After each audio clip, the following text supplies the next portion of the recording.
ये कहानी क्या है जरा ध्यान से सुनिएगा। कहानी में एक सच्चाई भी है जो आप लोगों को आज सुननी पड़ेगी। एक रिजल्ट आया जेईई का। रिजल्ट आया, जो टॉप 100 स्टूडेंट थे उन्होंने अपने डिजायर्ड कॉलेज भरा, उनको वो कॉलेज मिल गया, आईआईटी। पहला दिन है, क्लास में सब टॉपर्स बैठे हुए हैं। प्रोफेसर आया, बच्चों से इंट्रोडक्शन लेना शुरू किया। अब आप ध्यान से सुनिएगा। प्रोफेसर ने पहले बच्चे को बोला, tell me about yourself, who are you, where are you from. उस पहले बच्चे ने क्या जवाब दिया पता है? He was saying, sir my name is this, my all India rank is this and I am from this institute. इस तरह से इंट्रोडक्शन दिया। सेकंड बच्चे को पूछा, now tell me about yourself, sir my name is this, my all India rank is this and I am from this coaching institute. ऐसे करके उसने प्रोफेसर ने सबको पूछा क्लास में। ऑब्वियसली सब लोग किसी ना किसी कोचिंग सेंटर से पढ़ के आए हुए थे। ऐसे करते करते करते एक बच्चे का नंबर आया। उस बच्चे से पूछा प्रोफेसर ने, क्योंकि प्रोफेसर खुद फेड अप हो गया था कोचिंग कोचिंग कोचिंग कोचिंग नाम सुनते सुनते। उस बच्चे को उसने नॉर्मली पूछा, क्या तुम भी किसी कोचिंग से हो क्या, इंट्रोड्यूस योरसेल्फ। तो बच्चा खड़ा हुआ। बच्चा कहता है, sir my name is this and I am from माँ बाप academy India. And professor was laughing, वो हंसने लगा। कहता है, ये माँ बाप अकेडमी क्या है, मैंने तो पहली बार सुना है। ये सर वही जो सबके पास होती है, माँ बाप अकेडमी। मेरे माँ बाप, मेरे पापा ने मुझे पूरा सपोर्ट किया, मेरी मम्मा ने मुझे पूरा सपोर्ट किया, मैंने सेल्फ स्टडी की और मैं आज यहाँ पर पहुंच गया हूँ। तो प्रोफेसर उससे सवाल पूछता है कि तुमने फिर कोचिंग सेंटर ज्वाइन क्यों नहीं किया।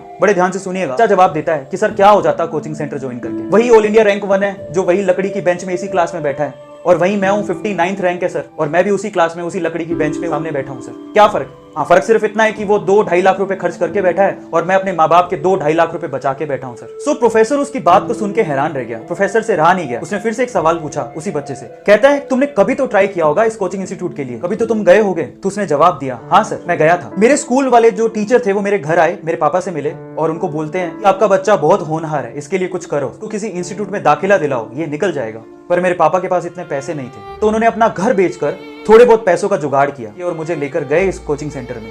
थोड़े बहुत पैसे साहूकार ने दिए थे, बाकी पैसे वो महीने भर बाद देने वाला था। मेरे पापा ने कहा कि 1 महीने बाद मैं आपको सारी फीस दे दूंगा, ये पैसे रखिए और मेरे बच्चे को एडमिशन दीजिए। और उन्होंने मना कर दिया। उन्होंने कहा कि पूरी फीस लेकर आइए तभी एडमिशन होगा, नहीं तो एडमिशन नहीं हो सकता। मेरे पापा और मैं उस इंस्टीट्यूट से बाहर आ गए और मेरे पापा की जो हालत थी उसको देख के मुझे ऐसा लगा कि शायद कुछ गलत हो रहा है। मैंने अपने पापा से कहा कि पापा रहने दो, कोई फर्क नहीं पड़ता है, मेहनत करूंगा खुद से, ट्राई करता हूं खुद से, हो गया तो ठीक है, नहीं तो खेत तो है ही ना पापा, अपन जोतेंगे, आईआईटी से कम थोड़े ही हैं। सो ये बात कहकर हम दोनों घर पे चले गए। पापा ने मुझे बहुत मेहनत करवाई, जो बुक मैंने मांगी वो मुझे दी, मेरी मम्मा ने मुझे घर का खाना खिलाया, मैं घर पे ही रहा, अपने कॉन्सेप्ट क्लियर किए, मैंने दिन रात पढ़ाई की अपने पापा के सपने के लिए, और आज मैं यहाँ हूँ। मैंने सेल्फ स्टडी की, मैंने मेहनत की और आज मैं उस क्लास में बैठा हूँ जहाँ ऑल इंडिया रैंक 1 भी बैठा हुआ है। तो फिर उस प्रोफेसर ने फिर से एक क्वेश्चन उससे पूछा, क्या तुम्हारे गांव में अच्छी फैसिलिटी नहीं है क्या, तुम्हारे स्कूल जहां तुम पढ़ते थे वहां टीचर नहीं है क्या। तो उस बच्चे ने जवाब दिया, थे सर, 2 टीचर बहुत ही अच्छे थे, पूरे गांव में उनका नाम था और हम भी उससे पढ़ना चाहते थे, लेकिन किसी एक कोचिंग सेंटर ने उसे बड़ा सा ऑफर दिया और सर वो हमारा गांव और हमारा स्कूल छोड़ के चले गए। सर आप बताइए हम किससे पढ़ते। और ये सब सुन के उस प्रोफेसर ने उस बच्चे की बहुत तारीफ की क्लास में, और बहुत ज्यादा। अब क्लाइमेक्स आने वाला है स्टोरी का, ध्यान से सुनिएगा। बस इतना कहने की देर थी प्रोफेसर की, इतनी तारीफ करने की देर थी कि जो साइड में फर्स्ट रैंकर बैठा था ना, वो रोने लग गया, वो सहमने लग गया और प्रोफेसर को हाथ ऊपर करके कहता है कि सर मुझे आपसे कुछ शेयर करना है। वो कहता है कि सर मैंने आपसे झूठ बोला sir, I am sorry. Professor कहता है क्या हुआ। वो कहता है कि सर मैंने भी अपने माँ बाप की मदद से ही रैंक 1 बनाया सर, मेरे पापा ने मुझे सपोर्ट किया, मेरी मम्मा ने मुझे सपोर्ट किया और मैं यहाँ पर हूँ।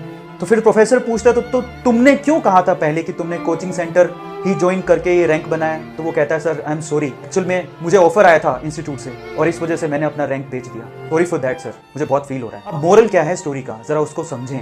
जो अगर आप सोचते हैं कि ऑल इंडिया रैंक 1 ये कोचिंग इंस्टीट्यूट ही बनाते हैं, तो बहुत सारे टॉपर ऐसे हैं जो अपनी रैंक बेच देते हैं। Do share this video.